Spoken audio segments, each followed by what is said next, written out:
2 million West German citizens are now blockaded behind the Iron Curtain, hostage to Sochkin's political demands.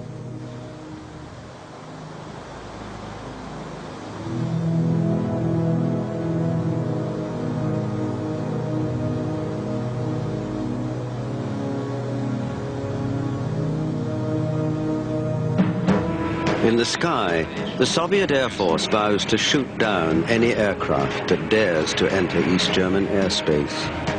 NATO can do little more than patrol the border and monitor the situation. We have multiple strange traffic. Vector 020, target 020, tracking stuff. Traffic bearing 124, 114 nautical miles.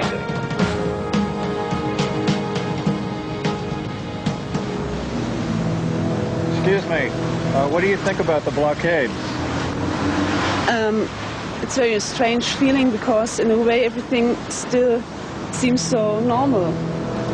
But I guess everybody hopes it will blow up in a few days. I'm not a big fan of the Americans, so I hate to say this. I think the United States is probably our only hope we have at the moment.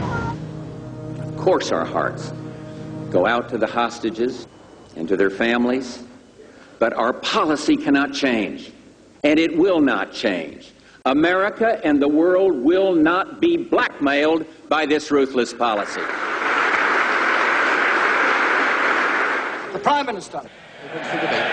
What I have said, I have had with full legal authority. I have made the position clear, and I do not think there's anything further I can add. I am not prepared for those reasons to limit our legitimate freedom of action. Mr. Speaker, such a man must be stopped, and we shall persevere until he is. Great Britain is the first NATO country to begin a full-scale military mobilization. Troops and equipment are rapidly deployed to bases in West Germany. Over 300,000 reservists are ordered to report for duty. Draft 2815, it's going to Germany. That's at 2 o'clock tomorrow. What do you want? 24332348. Why don't they get round a table, come up with an agreement and sort it out? It's not fair. People have got their fingers pressed on that button. You know that, don't you? So get it sorted. My boy is over there, and I mean, my boy means the world to me. He's defending West Germany when they should be here back in Britain looking after us. I think what Thatcher's doing is crazy. I mean, it was one thing going up against the Argentines in the Falklands, but against the Soviets, it's a different matter entirely. Throughout Great Britain, frightening civil defense preparations are put into effect. A nuclear explosion produces intense heat. This can get through unprotected windows and set fire to things in your home.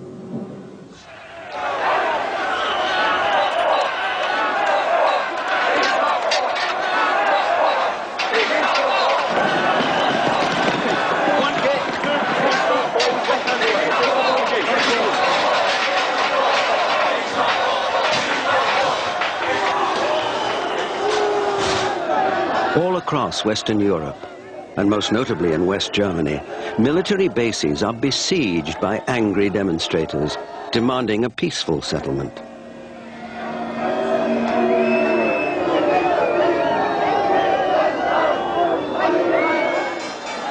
On Wall Street, the New York Stock Exchange echoes the public mood, suffering its worst one-day loss ever.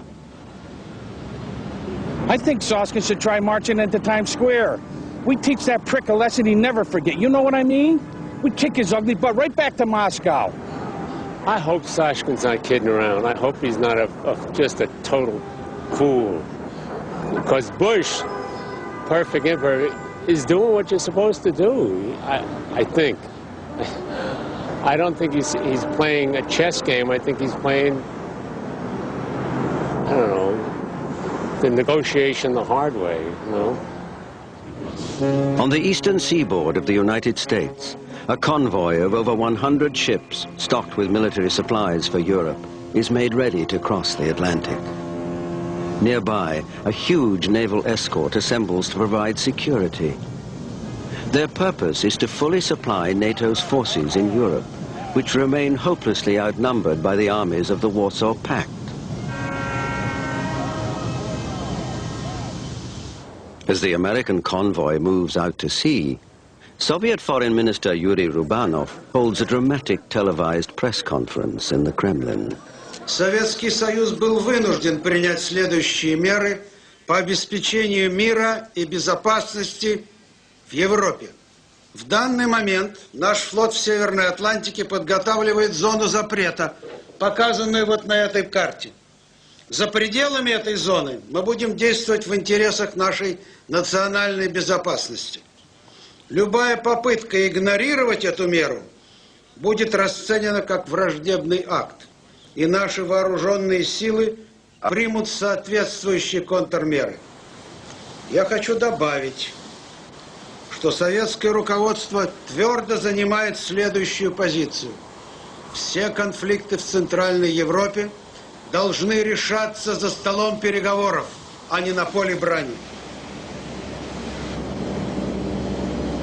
The American convoy, joined by an assortment of British anti-submarine warships, closes in on the Soviet exclusion zone. Last-ditch diplomatic efforts between the White House and the Kremlin fail to reach a compromise.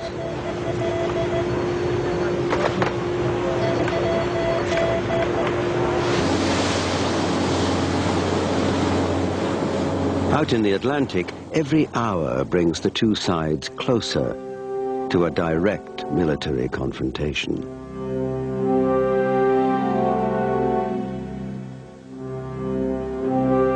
We were left with only two alternatives at this point. Turning back the convoy would have meant abandoning the principles of the NATO alliance and leaving Europe to the mercy of the likes of Soshkin. And yet, if we continued on our present course, we ran the risk of starting a goddamn war. So given the circumstances as they appeared at that time, I still believe that the president made the correct decision. We're dealing with Hitler revisited, a totalitarianism and a brutality that is naked and unprecedented in modern times. And that must not stand. We cannot talk about compromise when you have that kind of behavior going on this very minute. At dawn, the Soviet Northern Fleet moves its forces into position. Beneath the ocean, 68 Soviet submarines receive orders from Moscow to attack the convoy.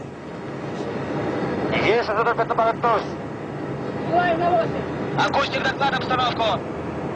Всплываем. Масло всплывать на оси. Бортовой средний вперед.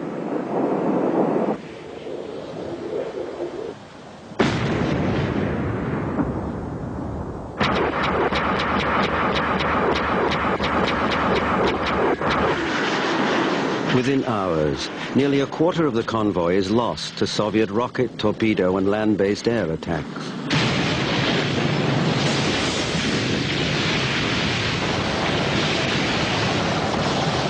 Rescue teams struggle to save the survivors.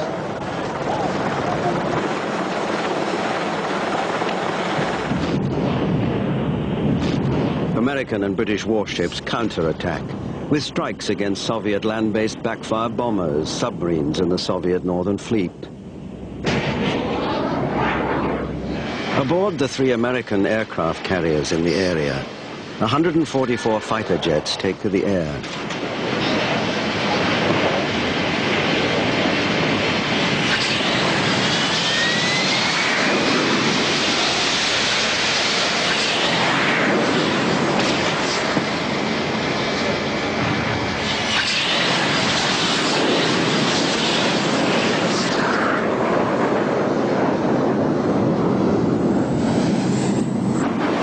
Soviet gunners, seamen, and fighter pilots struggle to defend themselves.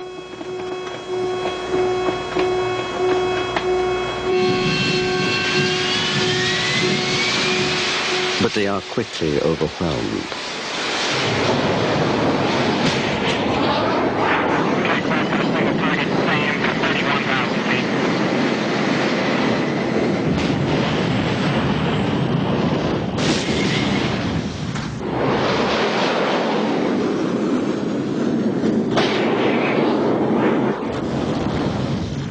As dusk falls, NATO has won the battle and the sea lanes remain open.